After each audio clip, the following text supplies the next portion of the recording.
Now, a lot of people have mental health professionals like, sports psychologists, things like that, but athletes don't go talk to them usually, right? Unless they're kind of like, now it's gotten better, but do you recommend athletes go talk to them even before the problem? Or are you kind of like, I mean, I think it's good that they're there and you need them when you need them. And I'm okay with whatever you decide because I want you to speak from, the authenticness of, where you're coming from.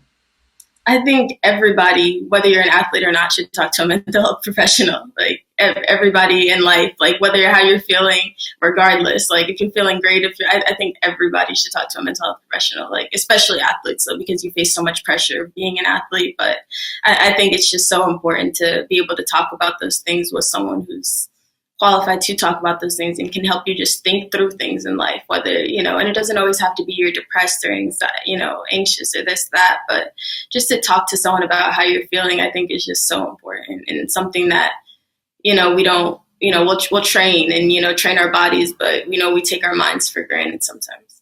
I know, like everybody says, sports are 90% mental, but then it's like, well, show me where we're working on the mental game in this practice schedule. I'm excited for you to see this week's episode, but before we get to that, I have a message for you. If you're a parent of an elite athlete or a coach of a high-performing team and you're looking for some help or assistance with making them more mentally resilient, perform with more confidence, be more consistent, anything like that, then this is for you. I have an 8-week program all designed to address exactly that, to help your athlete be at their best on a more consistent basis and not get tripped up by those little voices in their head and getting down on themselves for mistakes, but performing like we know they can.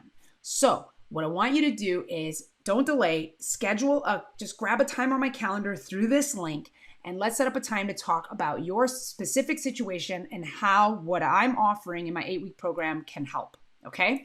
So it's brynndresser.com/free consultation. So click this link, grab a time on my calendar. I look forward to talking to you. And now on to this week's episode. Hello again, podcast listeners of the Mental Advantage podcast. We have a great guest today, and she is actually currently down under, all right, in the good old country of Australia. So we're going to be talking to Stephanie Watts today. How you doing, Stephanie? I'm well. Thanks for having me. Fantastic. So, Stephanie, I know that you play the sport of the ball of the basketball, okay, or you're a hooper. Tell me a little bit about how you got started in basketball. Like, who introduced you? Was it your first sport? How'd you fall into basketball? So my whole family played. My dad played at LIU. We're from New York. My 2 older brothers played. So I found myself just wanting to do everything they did. So, my older brothers was at practice. I was on the sideline dribbling. And then when I got old enough, I was hopping into their practices. So then my dad started coaching my team when I was younger. And, it's just really a family thing. So that's how I got started with it. Nice. Really. It's kind of like basketball royalty, right? Like, you know what I mean? Like, it's just like it gets passed down from generation to generation. So you said you were playing with the boys at a young age. Do you recommend that for like young ladies as they're coming up? Because, there's all this thing about women's basketball, women's versus men's basketball. What do you think about becoming a better basketball player? Do you recommend that? I think definitely. It makes you when I was really young, my all girls team, we played in a boys league. So I think, it makes you tougher. Playing against boys is definitely good for girls, especially, they're a little bit more, quicker, athletic. So, when you're playing against girls now, it feels easy. So I think playing against boys, especially at a young age while the ball is still the same, is definitely helpful for young girls. Nice. So obviously coming up in basketball, you had a lot of mentorship from your father as well as your brothers. Would you say that you already were naturally gifted, or would you say that it was a little bit of both? Like kind of like, the work ethic that you put in and the time, or you were just like already noticed you were kind of ahead of the competition? I think I was pretty athletic. I think that's genes, but I think also from like a young age, I just loved basketball. So I found myself always in a gym. After high school or middle school practice, I was going to my brother's practice to practice more. So I think like it all kind of rolled together, and I think definitely a big part was work ethic and how much I was in the gym is how Yeah. I was able to do so. Did you did you ever sleep with your basketball? Is that a thing? I don't know. I didn't. I didn't. Okay, no, they're pretty dirty after all the time that we play, especially indoors and outdoors. As far as your father being your coach, and not anything against, I'm sure you have a wonderful father. Is that a difficult situation to be in, being coached by your dad, or and him being your dad? Yeah. Yeah. I feel like with our personalities, we can laugh about it, but at the same time, like, there were times when I was younger, and he's telling me something during a game, and I'm just like, I don't want to. When it's your dad, and you hear him all day, every day, and it's just like you get tired of his voice. So it's just kind of like that dynamic, and you feel like he's picking on you more, yelling at you more when you're younger. So little things like that, and then now we look back and crack up. I'd be like, okay, well, if I'm playing so bad, don't sub me in. And it's your dad. Like you can say anything. Just So little stuff like that, definitely. yeah, My of mom was course. mad at him for yelling at us and still talking about basketball while we're at the dinner table, that type of thing. So Yeah, some households you have to have that rule, right? Like no basketball at the table, right? yeah. Nice. When did you start? Like, obviously, you always loved basketball, but when did you start to get serious about it? If that makes sense, or was there a moment? Was there a shift for you at any point where it was like, okay, this is like the thing for me? Yeah, so like when I was growing up, I played soccer, lacrosse, tennis, ballet, tap dancing. Like I did it all growing up. So then at some point, like when I was missing, basketball because I had a ballet rehearsal or because I had, lacrosse practice, my dad was like, well, you should probably like, get more serious about basketball if you want to be good. Yeah. So I think today it makes it like a lot of people back in the day played every sport and that was okay. But I think today when you want to get really good and hone in on one sport, it's hard when you're like, watering yourself out playing a whole bunch of different things. So me and my dad kind of decided that I was just going to stick with basketball. When I was when I was young though, probably like fourth grade. Nice. So fourth grade, like, really making that decision. Because I think a lot of, young athletes or people kind of like, well, why do I have to choose? Like, I have an athlete right now that she does not want to choose. And I was like, I don't know of a 3-sport athlete in college, but if you want to try that.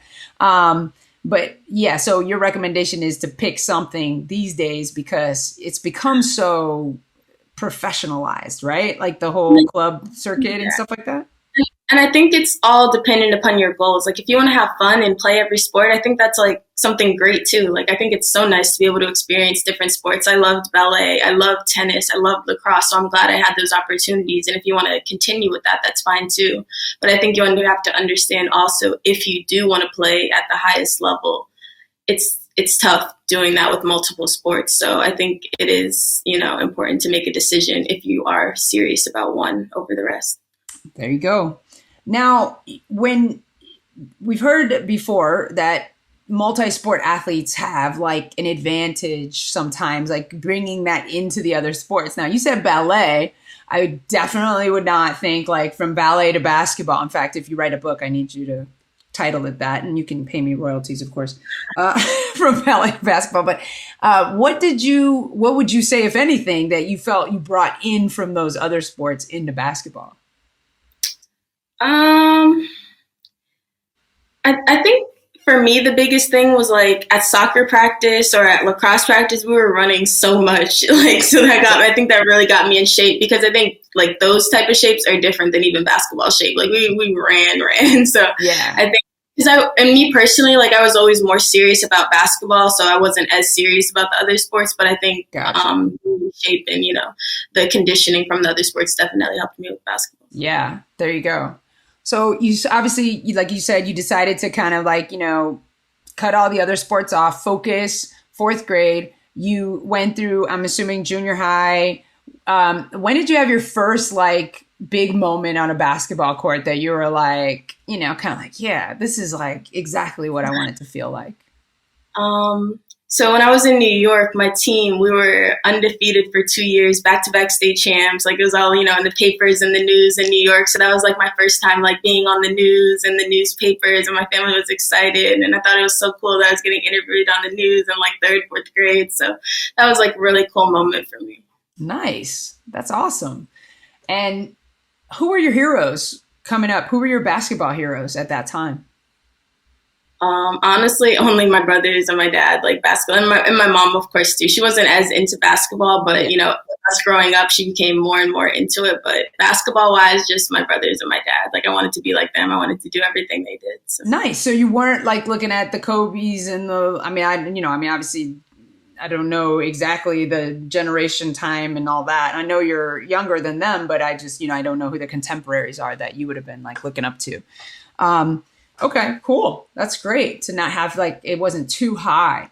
So as you're going through sports, when did you, if anything, become aware, since this is called the Mental Advantage podcast, become aware of the mental game? Like kind of like, maybe there's a little bit more to this than just the physical. Honestly, probably not until I got to college. When I went to college, I had like my first major injury, a knee surgery, cartilage transfer. So that was like a really big surgery. I was out for a full year, like, on crutches probably for 5 months before that. Then, didn't touch a basketball for a full year. And, unless I was dribbling in a chair or something like that. So, it's tough. Like, some people were like, with that injury, people don't come back from it, this, that, and the other. So like, I was, going through a hard time for that year. So, I think that was when I really was introduced to like, your mental health and, staying on top of your mental health as an athlete. Yeah, absolutely. I mean, injury recovery is so important to so many athletes because like, as you've mentioned, basketball was so important to you, right? And your heroes were basketball players, obviously your family members as well. And, you already were like, okay, I'm burning the ships. Basketball is the thing. So when you can't play basketball, what would you say happens to somebody like you who so identifies with it?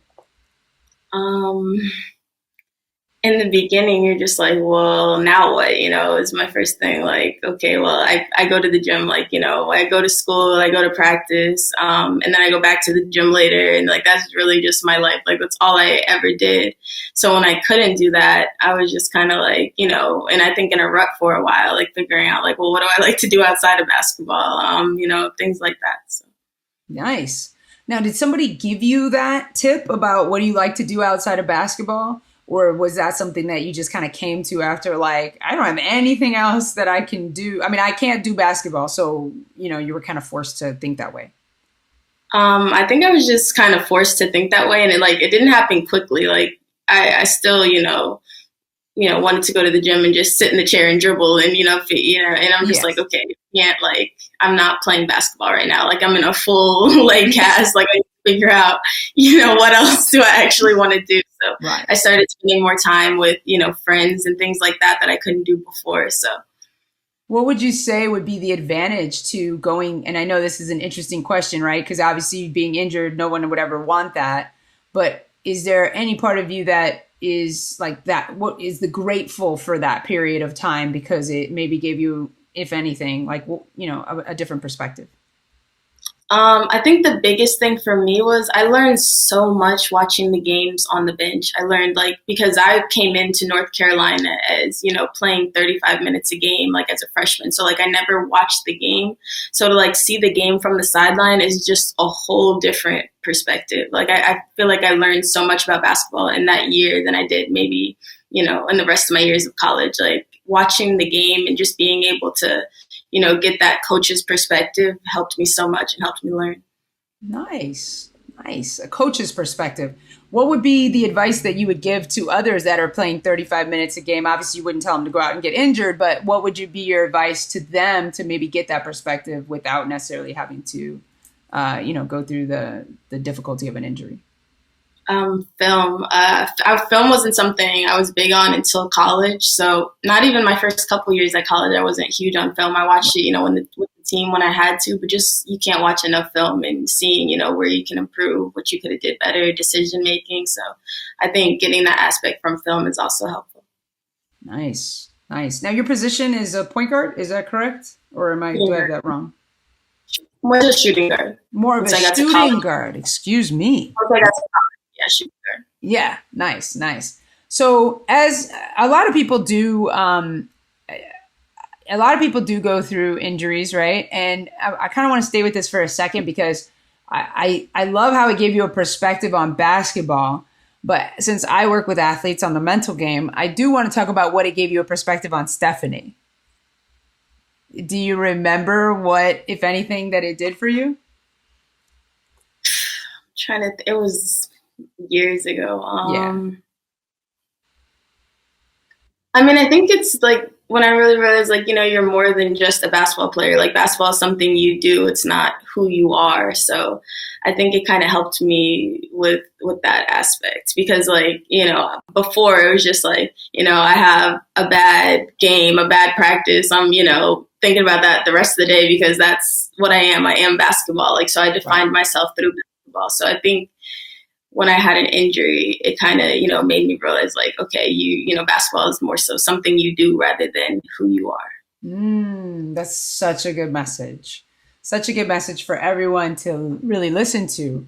It's funny, I was on a call with Earl and some of, the people that you know.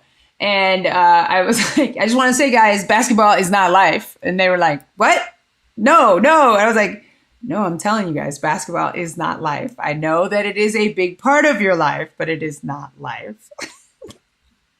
And that's so important. And that's so important to be understood at an early age because I think with the seriousness that I was talking about honing in on one sport, sometimes, people take that to the next level and, kids are stressed out about college scholarships at a young age and things like that when it's just like, I was fortunate enough to grow up with a dad that, even when college coaches were trying to come to my games at a young age, he's like, we're not doing that. That's not the focus right now. Like, we're worried about having fun. So my dad wasn't even allowing college coaches at my game when I was too young. Because he's like, it's too much pressure on the game of basketball. Like, you're supposed to just play and have fun when you're young. Like, you're in 7th, 8th grade. Why are, coaches don't need to become watching you.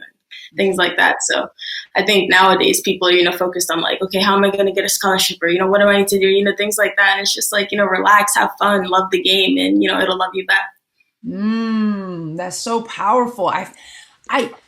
I cannot tell you how refreshing that is to hear because of course, right? It's like, this is the same thing that happens with academics, right? They're taking AP classes and trying to stack their schedule. Everything's all about this end goal of college and then this end career. What do you think? And I know you're saying it's all about having fun, but how would you advise someone like yourself if you were to talk to your younger self and not if someone who doesn't have maybe a dad who's kind of, running defense for you like that? What would you advise to somebody who's a phenom like yourself, who's like, the coaches are trying to pluck them, like to stay that focus, stay focused on fun and enjoying the game, throughout their career? How would they set it up? I think it's all about knowing yourself, like, doing what you need to do because it's not always to say like, go to the gym when you feel like it or, it's all about fun. Like, I still had a strict schedule. Like go to the gym when you don't feel like going to the gym. Like it's not all, you're missing your friend's birthday party because you have to go to the gym, things like that. So I'm not saying it's all like, fun and games. Like it's a sacrifice and it's tough. But at the same time, I think you shouldn't put so much pressure on the future and what people are thinking or saying in rankings and things like that. Because I think if that's like your end goal and, you're worried about that, if you don't reach that, you're going to feel like, well, this was for nothing or I didn't reach my goals or I didn't, do that. When in reality, like, you enjoyed the journey along. So I think it's just about enjoying the journey rather than focusing on some all-in goal. Yeah, yeah. So now that you are obviously further along, you recovered from your injury, thank God. You've got this great perspective of like now looking at the game from a different perspective, decision making, a coach's lens. What happened coming out of that injury? Like, what would you see? Like, what happened to your game after that? Honestly, I feel like, I was able to make better decisions. And, with me, like I took rehab really seriously. And I think that's something all athletes should realize, when going through an injury, a lot of the time, you're like, I just want to play. Like, I don't feel like doing rehab for hours every day and doing all the extra stuff that, the doctors are recommending. Like, I had like a knee bending machine that I had to use for 8 hours a day. So like, I'm not sure how many people would have really like sat on their couch or in bed and like, had their knee bent for a full 8 hours every single day. But, if they were like, 8's the minimum, I'm doing 9. Like, I was just doing extra knee rehab to make sure, I was going to be able to come back from this injury after people were, telling me, people close to me, around me were telling me, well, people don't come back from that and things like that. So I think it's just so important to hone in and focus and know yourself and your work ethic and know that, you can do what you put your mind to. Like, if you're, focused and determined on doing your rehab, you're going to be solid. So it's just important to stick with that, though. Yeah, not feed into that fear, right? Like, everyone's trying to tell you what's possible for you, and you just got to know, like, you got to know yourself, right? So powerful. Like, yeah, because I've had athletes that have gone through injuries, and like sometimes that's when they come to me is when they're going through the injury time. And I was like, no one gets to determine what's possible for you. Literally no one. Like, even though they tell you, like, they can only give you what they know based on past. Not, the only thing they don't have is what's inside of you.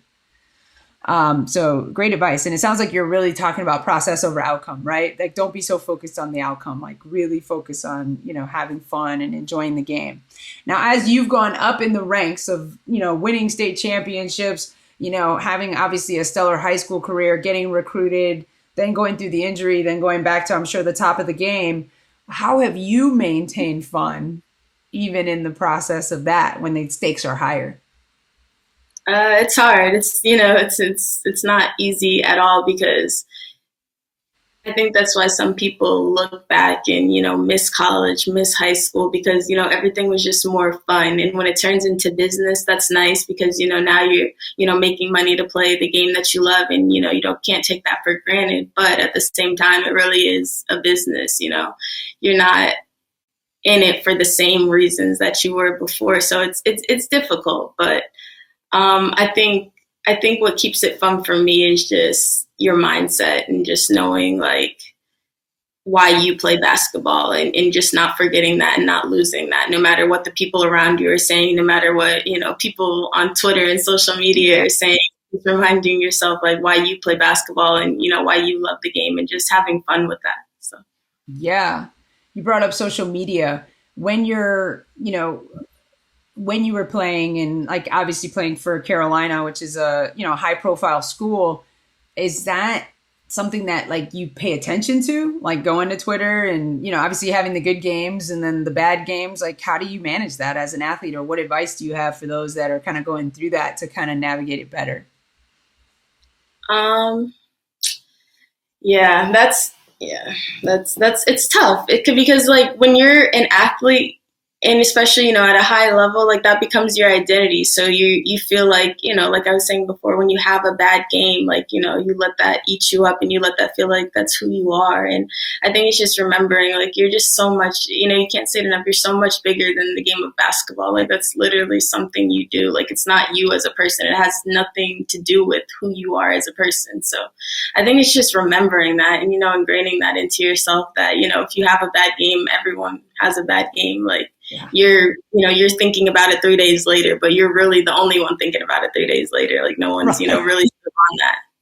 That's true, right? Most fans are not thinking about the game after the game, right? But some are. I mean, I take some definitely are, but yes. I said most aren't, right? But yeah, like, a lot of people, like if you followed me this year, like even this year, I got drafted high, but I started off the season shooting. I wish I had the number, but I couldn't make a three. Like, and my whole career was based off 3-pointers. Like my whole entire career was based off 3-pointers. But I had 2 actual knee surgeries in college, so I had to redshirt twice. So I redshirted. Wow. The year before I came back this year, I had redshirted that full year, didn't play a game of basketball. So when I came back, I was super rusty. I couldn't make a shot. So, everyone on Twitter is like, stop shooting, this, that, and the other, and I'm just like, okay, I need to stop getting on Twitter. But, you see that kind of stuff and it's just like, sheesh, like, you're a person too. So you're going to, read that and, not always be able to just ignore everything. But at the same time, you have to be able to look past that too and know, like, the people on Twitter, like, they don't play basketball, they don't know anything about basketball. Like, it's all a process and it's all a journey. So Yes, absolutely. Okay, so you weren't, like you said, you're rusty, you're coming back, you're not making the threes. What did you do to kind of, besides conditioning, what did you said, you mentioned mindset. What did you have to do besides, like, okay, I'm gonna shut down Twitter. I know I'm rusty. What other things do you how do you feed your mindset to kind of stay on that positive path of, like, this can be fixed. This is just a season or a period or whatever the case is. yeah, it was tough because sometimes after an injury, people, like, let that define you, like, oh, she couldn't come back from the injury. So, when it's like 4, 5, 6 games in and you're not playing well, they're like, oh, they weren't able to come back from the injury, and people, like, define you through basketball. So it's hard not to sometimes define yourself when that has so much to do with, like, what you want to do in the future and your goals. But yeah, honestly, for me, it was hard to, like, see past that because, in the back of my head, I'm like, okay, was this injury, like, Is did that this really it? Yeah. did that take a toll on my performance? Like, in the back of my mind, I'm like, okay, I can do this, but it's hard. And for me, like, it was a little bit easier because I had so many people in my corner, like my dad and my family. Like, I could have played the worst game, and my dad's gonna tell me, like, why didn't they get you the ball more, this, that, and I'm just looking like, because because I don't need the ball. Like, but when you have people in your corner, like, telling you that you can do anything and having so much faith in you, you can't help but have faith in yourself. Yeah. So it's just so get the right, yeah. Keep going. Yeah. It's really getting the right people around you, talking to the right people. I talked to a mental health professional at UNC, so I think that was helpful for me as well. I think it's just getting the right people around you, not listening to the critics, not listening, even if the critics are, people very close to you, people of authority around you. Like, it's just knowing yourself and believing in yourself regardless. Yeah, so good. Have the right team around you. Get support from maybe, somebody who specializes in that area. Those are great. Now, a lot of people have mental health professionals, like, sports psychologists, things like that, but athletes don't go talk to them usually, right? Unless they're kind of like, now it's gotten better, but do you recommend athletes go talk to them even before the problem? Or are you kind of like, I think it's good that they're there and you need them when you need them. And I'm okay with whatever you decide, because I want you to speak from, the authenticness of, where you're coming from. I think everybody, whether you're an athlete or not, should talk to a mental health professional. Like, everybody in life, like, how you're feeling, regardless. Like, if you're feeling great, I think everybody should talk to a mental health professional, like, especially athletes, though, because you face so much pressure being an athlete. But I think it's just so important to be able to talk about those things with someone who's qualified to talk about those things and can help you just think through things in life, whether, and it doesn't always have to be you're depressed or anxious or this, that, but just to talk to someone about how you're feeling, I think is just so important. And it's something that, we don't, we'll train and, train our bodies, but, we take our minds for granted sometimes. I know, like, everybody says, sports are 90% mental, but then it's like, well, show me where we're working on the mental game in this practice schedule. Like, even the teams, like, they don't really. So is your team in Australia? Nothing against them. I'm just, is that being supported in the higher levels of basketball that you've seen, even if you don't want to talk specifically about your team, but are you seeing that support on the higher levels? In general, I don't think it's something that's talked about. I think, if you bring it up, maybe, and if you're comfortable bringing it up and go to someone and seek help, then you can probably get that help. Yeah. But a lot of people aren't comfortable bringing that up and going out and seeking that help. Right. So I think that it should be something that's more widely available without someone having to, go every which and way to try to seek that themselves. Because I think as an athlete, sometimes it's hard and it's not talked about. So I think it needs to be more accessible. Yeah. Obviously, the Olympics just happened, and this last year we've had a lot of talk about mental health with Simone Biles as well as Naomi Osaka. What are your thoughts on, like, the way that the public responds to those type of things coming from the athlete perspective? And you've kind of spoken about it, like, they don't play basketball, they don't play the sport, but, like, how people respond to mental health injuries versus like, she's in a body cast or a full body cast. So it's like different, right? She can't play basketball.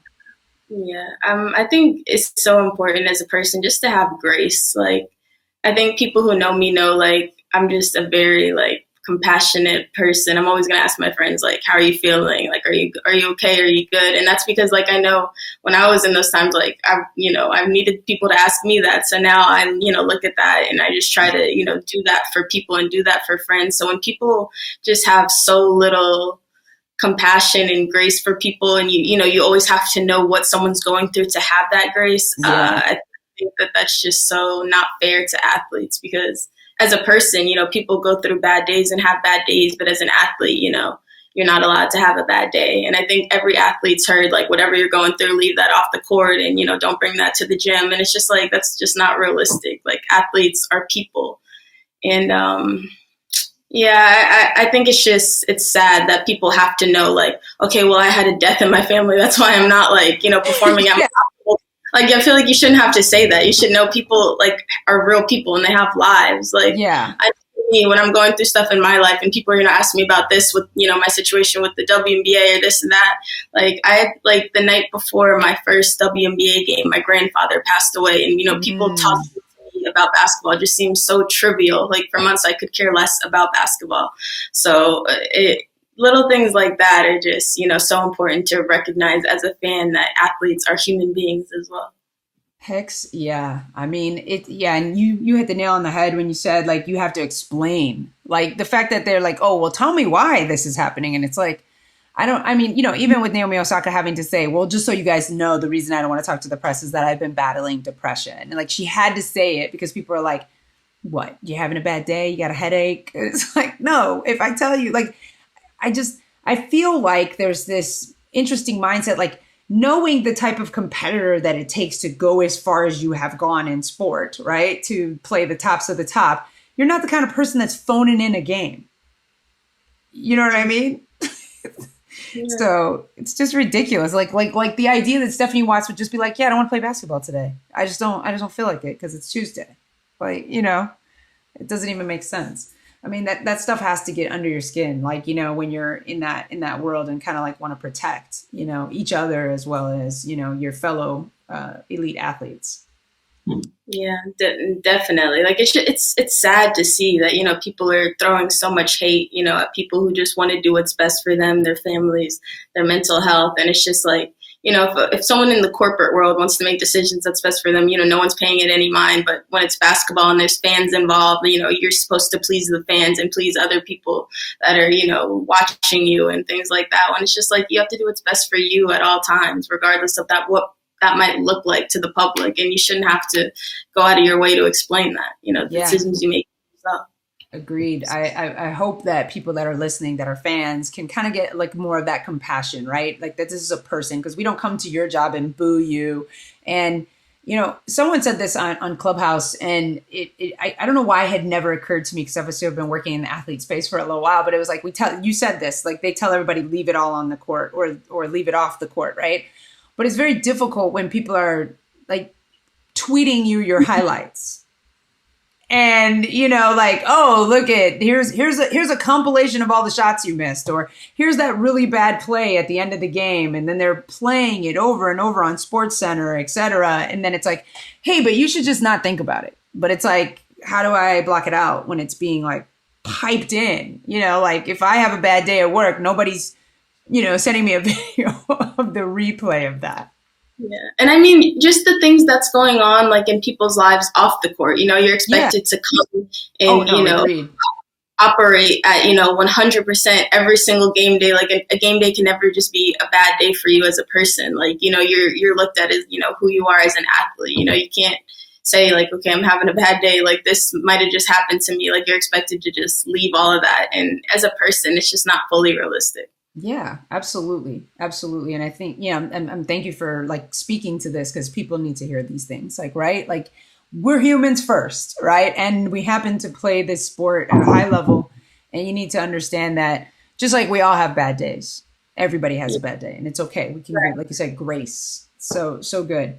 Now I I know with the WNBA, and there's the NBA draft, right? And if you get drafted in the first round, you get a contract, right? And as far as I know, right, with the NBA. The Mhm. WNBA is a little different, correct? Like, tell me a little bit about that process, because as someone who lived through it, like, obviously, the moment of draft day, you have your moment, you get drafted by a team. What happens next? How does that work for a WNBA player? Because we haven't had, a lot of exposure to that process. Yeah, so with the WNBA, the draft happens. It's right after your college season, basically. So with all in the same like month ish Oh, wow. time frame. Um, yeah, so you're going back to back from the NCAA tournament, and then the draft happens, and then probably 2 days after that, you're 2 3 days after that, you're leaving to go to whatever city you've been drafted to. So that's all a pretty quick process, but with the W, there's no guaranteed contracts even for first round picks. So nothing is guaranteed. So you're going to a team with, that could have basically a full roster. So as you're coming in, you're either competing there to, earn a spot on the team no matter when you were drafted. Because with the WNBA, since there's only 12 teams, you could essentially be drafted and, there's 16, 17, sometimes, 20 plus people at training camp, only 12, 11 spots on the team. So no matter, where you're getting drafted to, you might be trying to beat out a 4-year vet for a spot on a team. So, it's just that navigating that whole process in the Yeah. W is a lot different. First and foremost, is there any kind of movement to change that? Because I can only imagine. I mean, I understand earning your spot. I understand not having it handed to you and wanting to not just be given this, but to have done all this hard work in college, to be drafted in the first round and know that you might not make the roster. I mean, what does that feel like? Yeah, I mean, for me, it was just like, okay, the draft was fun and all. And, it's still like an honor and, one Yeah. of the big accomplishments of my life to be drafted to the WNBA. I mean, not a lot of, it was, a great experience for me. But at the Yeah. same time, okay, this is just the beginning because now it's just about making the team, Yeah, yeah, yeah, yeah. So you obviously went through that process. Are they changing anything about this, like to make it? Because I know there's some stuff that they're trying to up the agreements to pay women more. Is there any movement to kind of change that? Because obviously, why does the NBA get guaranteed contracts? I understand there's more money, but why does the NBA get guaranteed contracts and then you don't if you're earning? I mean, you're still one of the top 10 or top whatever the first round is. I don't know how many you said 12 teams. So 12 people, right? Top 12 in the freaking nation. And then it's like, oh, but you might not make a team. So, thank you. Yeah, I think in that sense, women's, yeah, there's not a lot of teams because obviously we haven't reached, full equality yet. So, there's only 12 WNBA Right. teams. A lot of teams can't even afford a full 12-man roster. So some teams are down, going to 11. Like, Oh, so wow. it's just, there's not as much money. So that's just kind of the process right now with the WNBA. Yeah. It's, yeah, it's a tougher process, but I think that makes it even more worth it. The fact that it's just so hard and so rare, but at the same time, there is a need for expansion because there's so many great players that aren't getting the opportunities, like even to come to training camp and to get the chance to try to make a roster. So I Right. think there definitely is a need for expansion. And I've heard, and please correct me if I'm wrong, that there's actually more money overseas than there is to play in the WNBA. I mean, absent sponsorships and big names, but is this true? For the most part, yes. For the most part, as a woman, you're going to make more money overseas than you are in America for probably, I would assume, the average player. Wow. That's crazy. Which is, yeah, insane that, women have to go overseas where there's more, reciprocation and money in women's basketball to, Yeah. provide and playing basketball. So as far as overseas, and what's the name of the team that you play for now? The Sydney Flames. Say it again. The Sydney Flames? Is that the name? Okay, sorry. I Mm-hmm. just want to make sure I heard it right. Okay, so the Sydney Flames. That's kind of a cool name. You're a flame. All right. Mm-hmm.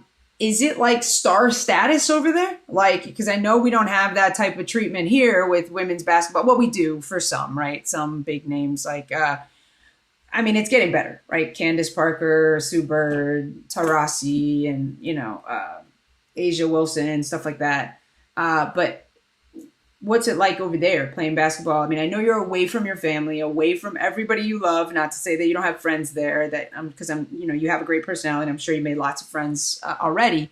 But what's it like playing overseas? Like the good and the not so fun sometimes. Yeah, so we're in training camp right now. The season here was pushed back until December, so we're not going to start playing any games until December. So Okay. we're still in the season. So I've been here I think a little over a month now. I had to quarantine for 2 weeks when I first got here, so I haven't been in the scene too much of Gotcha. having played games and things like that. But I mean, I'm having a good experience with it. Yeah, the team is great. The coaches are great. It feels more. At the same time, it's a business, but it does feel more like family oriented. There's more.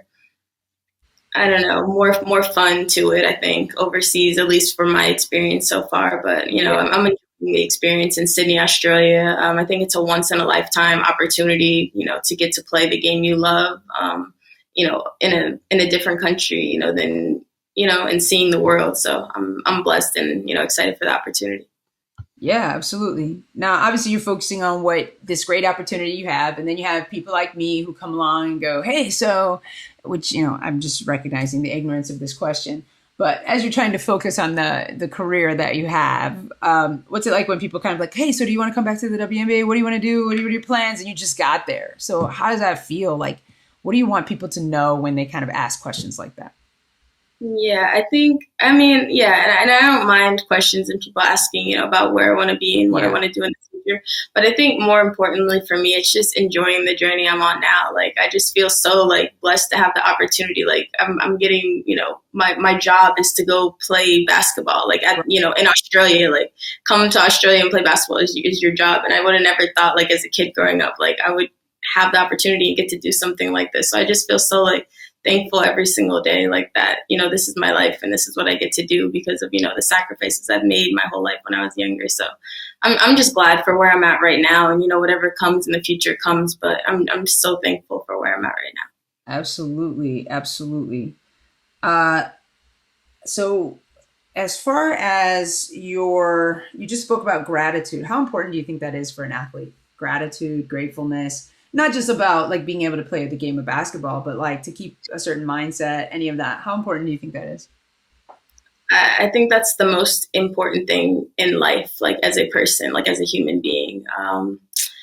I mean, me personally, I just am grateful for like the little things in life, and I try to be. And I think at first it was a conscious effort, but now it's just like I really like am genuinely so thankful for the little things in life. Like when I take a walk and it's a nice day outside, and there's nice scenery and the beaches are blue, and I feel so like thankful that I get to like like be here and live this life. Like, so I think it's just so important to be thankful for the little things, having a good friend that you can talk to, having a family that supports you, like is just something like that's not even the little things, that's the big things. But I think it's just recognizing that and realizing like how blessed you are for those things that you may not think about every day or realize are such important factors in your life.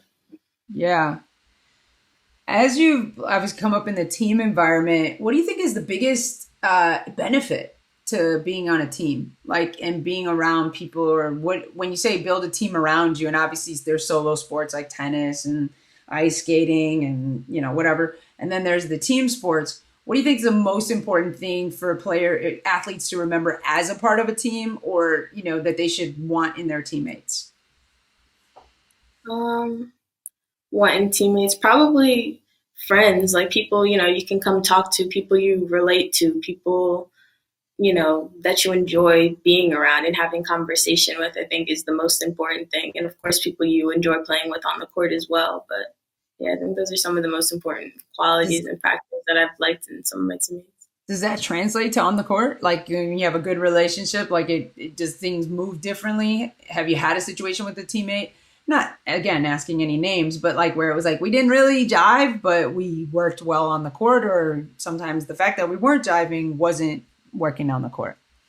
Yeah, I think I think sometimes, you can get into that in women's basketball where like someone doesn't like someone and, things aren't as smooth. But I think when there's like a good off the court dynamic and you're making that effort to know your teammate as people, the things you say that might come out, harsh on the court, I think, when they know you care about them as a person and, you guys have a good relationship off the court, I think things on the court can definitely work a lot more smoother when you know that there's that, genuine care for one another. Yeah. So this is a trick question, Stephanie. Who's your favorite person in women's basketball right now? Whew. That's a very tough question. My favorite person in women's basketball. Is that just women's basketball in general? Like coaches, just players? asking women's basketball in general.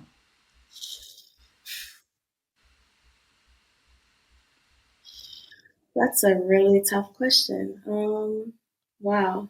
Let me think about that. Can I give you a hint who it should be? Who's that? Stephanie Watts. Yeah. If that's, listen, that might be my answer right about now. It should be. I mean. Okay. I apologize for shooting on you, but I think your favorite person in women's basketball should be the person in your uniform, right? Yeah, 100%, 100%. Because everybody, because it's always interesting to me, this whole dynamic, because I love that you said that it was your parents and your mom and your brothers, because it's always been interesting to me that other people want to wear other people's names on their back. And I understand that that's how they sell the jerseys, but just this idea that I'm going to wear someone else's name on my back has just always been phenomenal. Like just an interesting phenomenon to me. Like I want to wear my name on my back. Yeah. And I think when you ask me like, who's my favorite people in women's basketball, I think I wasn't even thinking like players or coaches, like as far as like their athletic ability. Fair, I think like advocates, like people like Natasha Cloud who are advocating for things outside basketball and using their platforms for a bigger purpose. So I think those are my favorite type of people in women's basketball. That's also a very good answer. Of course, there are no right answers here. Just that's why I said it was a trick question, because I was just saying like, oh, is she going to say her? But it's kind of like when Draymond Green's like, I think I'm the best. I have to believe that I'm the best out there.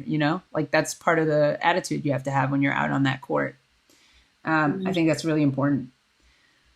The other question I wanted to ask you, and this is kind of I asked Earl this question, and I know for those of you that watched the podcast episode with Earl, who's a basketball trainer, that's how I came to have the pleasure of Stephanie being on my podcast. So thanks to Earl. Shout out to you, Coach. But what do you think about all this talk about making women's basketball more marketable, more attractive, more even with men's basketball? I mean, I have my own thoughts, so don't think this is like me setting you up. I'm probably on your side here. But I just want to see, like, what do you think about that kind of talk? And where do you think?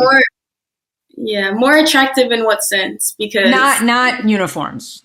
I just mean more marketable or whatever it is. Like, make it as competitive or like, like the reason that people don't watch women's basketball is compared to men's basketball, right? This is what people are saying. I'm and so my thing is like, what do the actual basketball players feel about that kind of talk? And, like when people kind of put that, or even lowering the rims or, stuff like that.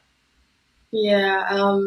I think women should be allowed to play the same basketball that, men are playing and not have to do the extra stuff to, try to lure people into watching. But I do think that, there does need to be more exposure. So what we are doing does need to be, aired on the major channels and given the same exposure and, opportunity to thrive as men's basketball. But I don't think we should have to, lower our rims and, change the game to, appeal to outside, people. Yeah. Obviously, we've met some pretty diehard fans for women's basketball, and people like, I think what I've always said is if you love basketball, then it shouldn't matter who's playing it. It's not about like men versus women. It's good basketball. Women play amazing basketball. Awesome. Thank you for that. I did see this on Earl and Marv's podcast, so I'm going to ask you because they asked you LeBron or Kobe. And I need to ask you that on this podcast because I have my own opinions, but I think you and I actually agree. So tell us, is it LeBron or Kobe? Or I'll throw Jordan in there because I grew up in Chicago. And so, Jordan, LeBron, Kobe, any other greats you want to put in on that list. But, yeah, for me, I think everyone knows I'm taking LeBron all day, every day is my greatest of all time. And there's 1,000 arguments, and Kobe and Jordan are obviously great players, amazing players, but I'm still taking LeBron and his all around game and his will to be my number one. Yes, I'm with you there. I mean, I definitely would never put anyone above Jordan because that's just sacrilege from where I'm from. But when it comes to LeBron and Kobe, I'm going to give it to LeBron, except when it comes to mindset. Not that LeBron does not have a great mindset, because he does, I'm sure. But Kobe, man, like, he's the GOAT of mindset, I feel like, or at least just has more quotes out there. Maybe LeBron needs more quotes. That's what that might be it. But I think I would agree though. Like the mindset does just seem different. Like when I read about people or watch interviews, like I'm watching, even though LeBron I think is the greatest of all time, I'm watching Kobe interviews just to learn more about his mindset and the way he sees the game and his work ethic and how he views basketball is just so interesting to me. So I think he has a one of a kind mindset for sure. Yeah. I mean, that's the thing. Like, I was a Kobe hater. I will be the first to admit that. I've said it before on this podcast. But, because I came up and they would compare Jordan and Kobe, and I'd be like, I don't want to hear it. But once I learned about Kobe's mindset and being that's my lane, I'm like, oh, man, there's unmatched. There's very rare players that come along that kind of, thought the way that he did. And, and my biggest sadness about losing Kobe is, besides, of course, his life and his family and all of those things, was just what he was going to do for women's basketball. Because he was really like this staunch supporter of it. And I just, as much as I know that LeBron is doing his best, I just don't see anyone going at it as hard, He was just a total advocate in the gym with women at, women's games, supporting, promoting, like doing everything he could to, equal the playing field for women's basketball. So that's something that's, uncommon nowadays and just, I think, won't be matched just with his support and energy and genuine love for women's basketball. Yeah, absolutely. Did you ever get a chance to meet him? I was in LA for a year when I was at USC, and the trainer I trained with Kobe and some of his girls. So he asked me a few times, do you want to come train with Kobe? And I was like, yeah, I would love to. Like, I'm getting my car shipped in 2 weeks. Like, it was about an hour drive for me. Yeah. So, I was like, okay, I'll drive down when my car gets shipped in, blah, blah, blah. And within that time frame, yeah. So wow. So now I always look back and I'm like, man, I wish I would have went to those workouts. Like, I just should have just like took a train or something like that. Just like went, whatever. Like, give me a ride. Can anyone give me a ride out there? Yeah, I did get a chance to meet him. I wouldn't say it would have been on the level that you would have gotten to meet him, but I mental performance coaching for an AAU team, and they played Kobe's daughter's team. And so I got to shake his hand like before the game, like coaches. That's amazing. Yeah. I never got to see him in person, meet him. Yeah. So. Yeah. I was like, it was kind of funny because the coach at the time, she's still the head coach, but she was like, yeah, let's go over. Like, I'm like, is this something you normally do? Because I didn't want to be like going over there just because it was Kobe, But anyway, I got to shake his hand, and his daughter and those guys. I mean, they were seventh graders playing our high schoolers, right? So they were playing up, and you talk about that toughness and becoming better, and he was definitely going to use the better competition. And I mean, I can only imagine where those girls would have been, if. And I'm sure the Wnba Academy is still going, and that'll still continue, but. Under his tutelage, they were just going to be superstars. And Gigi, obviously, notwithstanding. So, yeah, absolutely. But great to meet him in real life because I've never met Jordan in real life. Definitely never met LeBron. So meeting Kobe, just, wow. I got to shake Kobe's hand. It was really nice, That's amazing. Yeah. As far as, your pregame routine, right? And you say it's all about the process, right? Tell me a little bit about what you do, because you said, like, it's hard not to, to kind of suffer a bad game, but like, what do you do to prepare yourself going into competition that you found has helped you and become a better, performer, and kind of keep things into perspective, if anything? So we always had chapel before a game, so that was like always calming to me to talk about just life and things like that with our chapel before games, which was always cool. I'll call my family, talk to them, and I think that's just always so grounding that however you play, whatever you do, you have to, like, in my 4 years, my family never missed a game, so they're at every game, no matter what. Like, I'm going out to dinner with my family and gonna have a good time regardless of how I play. So I think for me, it was just like calming down and being not so anxious before the game, like, helps me be at my best. Yeah. When you're shooting in a game and, like you said, things are off and you maybe aren't rusty, what do you have to tell yourself to, like, get back in the game, or not, or to leave that last shot in the last shot so that you don't take it into the next shot? And I'm not saying it's not difficult, but what have you found is helpful? Just, I think it's all comes with experience. So it's just like, the first quarter you could be oh for whatever from, the field, and, you could end the game with still 25 points because there's a second half. Like, just leave the last shot as the last shot. Like, you put the work in, you practice, you know what you're good at. So just stick to that regardless, because, that last shot didn't define you, just next play is always the main goal. Next play, next play, next play. And what are you doing now? Understanding, like you said, you're the only person thinking about it 3 days later. What are you doing now, or have you found anything that's helpful to kind of leave it on the court or leave it in the locker room so that you're not carrying it into dinner with your family? Although I'm sure they're going to celebrate regardless, but, like, not still be thinking about it. What have you found, or what advice do you have for athletes? Even if you're still mastering it yourself, but what have you, what advice do you have for, like, kind of leaving it on the court? Yeah, like you said, still still working on it, Yeah. still, doing that myself. But at the same time, I think just being in the moment. Like, when you have an off day and time to yourself, like, really take that time to yourself. Like, do things that you enjoy. Like, so you're not, like, I'm not saying don't go to the gym on your off days. Go to the gym, get some shots up, but also take that time to do things that you enjoy and get your mind off basketball, because I think most of the time that anxiousness about, like, the past comes from, like, we're always either thinking about the past or we're thinking about the future in the next game. And it's just like, we never take time to enjoy the present moment that we're in.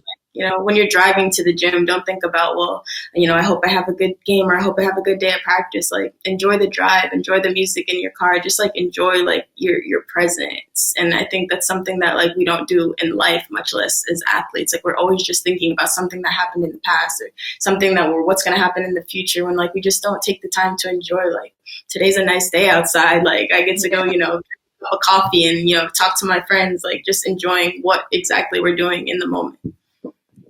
Yes. Oh my gosh. You sure you don't want to teach mental performance, conditioning, all that stuff? Anyway, you want to teach basketball too, because you're good at it. So I can't teach basketball. I can only teach the mental game. Awesome. That's so much good. Like, yeah, it's so important to be present.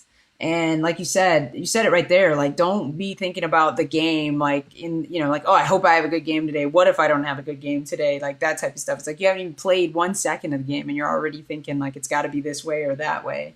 And it can be really tough. And I remember John Wooden said that you can play your best and win and lose, and play your worst and win. So it's, like, really not just about the outcome. 100%. What has been, and I know this is a tough question, but, do your best. And if you got more than one, that's fine. Your best moment in basketball, like, you're like, what was your favorite moment, maybe? I think my favorite moment in basketball, honestly, probably getting drafted. I mean, that's just something you dream about as a kid. And, with there being so limited Wnba teams, people around you are like, well, it's hard to get drafted. Like, like I told, I'm not even going to say names, but I told, people before the season, coming off my second knee injury, what's your goal this season? To get drafted to the WNBA. I just want to get drafted. I want to hear my name called. people are like, that's a really lofty goal. Like, that's tough to do. And I'm just looking like, wow, like, all right, like, maybe I shouldn't tell them, like, and they say, like, sometimes outside people can throw off goals. And I think that's so true. Like, so while it's important to speak your dreams, sometimes I think it's important to keep them to yourself too, because sometimes, like, even me hearing that and me being someone who's like pretty confident in myself, I'm like, oh, like, they don't see me as like, someone that's going to be drafted or, anything like that. So like hearing stuff like that sometimes can, especially depending on your personality, can think like, oh, well, is that not realistic for me? When you believe in yourself, but sometimes a lot of times other people don't believe in you as much as you believe in yourself. So yeah. So just hearing things like that, when you tell people your goals and, and you're like, well, that's tough. Like, there's not a lot of teams. And so things like that. So it's just believing in yourself. Yes. And I mean, congratulations on realizing your dream. I have an interesting question for you, Stephanie, and you may have never thought about this because I know people like to use the word realistic and goals, right? But do you think that your dreams should be realistic? No, I mean, like, and it's just like, so like if my dreams were realistic, I wouldn't have had the dreams that I had. Like, so little people even play professional basketball anywhere. So right. If I would have said like, okay, well, let me have a more realistic dream. Like, so how many people actually get drafted, or how many people get to go play professional basketball in the country? Or let me have more realistic dreams, like of not being, a professional basketball player when I get I wouldn't have had the dreams that I had. So I think if your dreams aren't, big enough for people to question you or to, make you double guess it, you're not dreaming big enough. So. Yes. If you lived here, I think we'd be friends. I really do. I mean, I'm almost positive because I'm pretty awesome and you're pretty awesome. So awesome together. It works. All right. No, I love this. So this is the last question before we go into the rapid fire questions. What is Stephanie Watt's mental advantage? What would you say is what like gives you that edge over your competition? Probably so cliche, but just the mental edge. Probably my mindset. Like I've just been coming like overall, like I've been through so much with basketball. I mean, like I had 2 knee surgeries in college. I've been through so much with basketball that like I think a bad game doesn't affect me the way it affects most people anymore. Like I just like most days I just feel so thankful that I get to go play basketball. Like I'm healthy again. I can go like shoot a basketball. Like I'm happy to be here. So it's just like most people are like thinking about the next thing or thinking about like 5 months from now and what they're, this and that, and every game's just, a big deal. And to me, I'm just thankful to be here. So I think I can play with like, a little bit more freedom, a little bit more, loose and less stressed out than a lot of people, just because like, before you have major injuries, and I feel like you just see basketball so differently. So now I used to have that mindset, but now like after injuries and not being able to play basketball for so long, like I'm just thankful to be here so I can just play for fun and, have a good time doing it. So I love that. Yeah. So you're like being freed up to enjoy the game because I don't have that stress of like everything is hinging on this. Like, like, hey guys, I'm just grateful that I'm playing and I'm living my dream. So love that. Yeah. All right. It's time for the rapid fire questions. Are you ready, Stephanie? These are the most personal. Are you ready? Okay. Ready. All right. What is your favorite snack? Bananas. Bananas. Okay. All right. Here's a question. I've never asked this on any of the podcasts because no one's ever said bananas. I like a banana when it's like turning from green to yellow, but not where you're like peeling it I don't know if you ever peeled a banana too soon, but not that. But like when it's a little bit more firm. Some people like them when they're more squishy. Which one are you? I'm kind of in between, but if it has green on it, I can't eat it. Like it needs to be more further along than that. Okay, yeah. So like when it's freshly yellow, but it's not got the brown spots on it, right? It's got brown spots. You're okay with the brown spots. Okay, got it. You got to have the brown spots. Okay, got it. I've heard, and just so you know, that's actually a more nutrient dense banana when it's getting a little bit more brown, but when it's green, it's got something in it, something that's good for you. But I don't remember. My girlfriend's the nutrition person. So anyway, all right. Your favorite flavor of ice cream? If you like ice cream, if you don't, what's your favorite dessert? If you don't like sweets, what's your favorite food? I have the biggest sweet tooth, I think, in the world. And my favorite flavor of ice cream is probably like caramel or cookie dough. Ooh, nice. I always ask people, it's kind of, I think I've not thought this through very well, but I'm like, have you ever tried to cook the cookie dough? But I was like, that's why they're eating it, because it's the dough and not the cookie. So probably not. No one's ever actually tried to cook the cookie dough, probably. All right. If you had a superpower, if you could have any superpower you wanted, or you could have any superpower, which one would you want and why? Ooh, I probably want to fly just so I could like be in a lot of different places, see all my friends and family, and just see things from a different view too. Yeah, yeah. Speaking of which, can your family come visit you with everything going on in Australia and how like locked down it's been, or? So the country just opened back up, so my parents are trying to, work on getting out here. So they're just seeing with like how everything's going to be with the quarantine process when you get here. So in the next few weeks, they'll probably know for sure. But they're working on booking a trip. Gotcha. Because I know family's so important to you. So like them being able to be there for you and you having that support, I'm sure that's awesome. So this question is the question that some people have feelings about. You may not care. Everybody has toilet paper. Do you have toilet paper, Stephanie? I do. They do use that over there. I hear the bowls go the opposite way, though, in Australia. They actually go the opposite way that they go here as far as the water when you flush it. But anyway, do you like your toilet paper over the top or under the bottom, and why? It's over the top, and if it's not over the top, I feel like there's an issue with your mental. But yeah, definitely over the top. See, some people are passionate about this. Now here's the $2 million questions. Do you change it if it's at your own house? So like if somebody puts it on the wrong way at your house, do you change it? Oh, I probably would. I probably would change it, yeah. Would you change it at someone else's house? No. I'm not changing it at somebody else's house. There are people that do, Stephanie. Believe it or not, there are people that do. That's a lot. It does seem like a lot to me. I'm an over the top as well, but I would never change it at anyone else's house. But at my house, I'm definitely changing it. Like, I'm like, why is it like this? This is the wrong way. All right. Who is, and you kind of already talked about this because you said like, you look up to your family and whatnot, but who's your personal hero?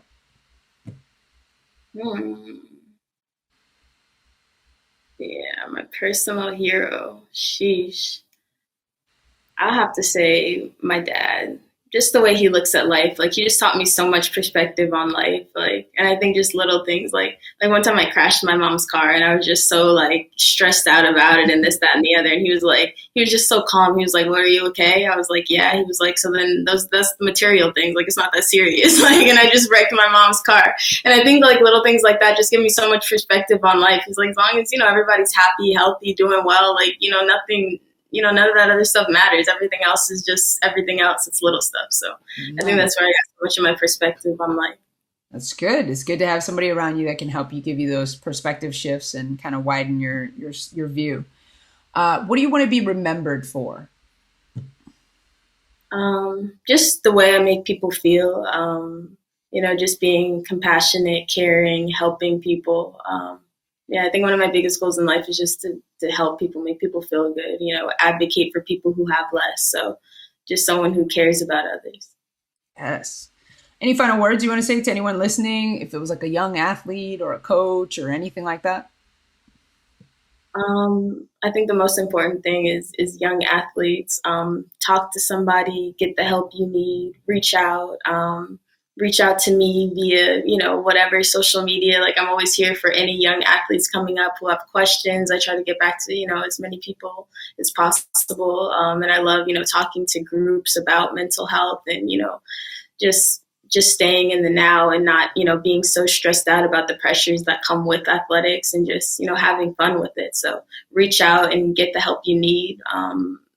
There's nothing wrong with talking about your mental health because I think that's just something that goes so underlooked in the athletics world. And, just to know that everyone goes through things in life. Everyone faces mental health challenges and you're not alone. So just reach out for help and, phone a friend, phone, a professional if you can.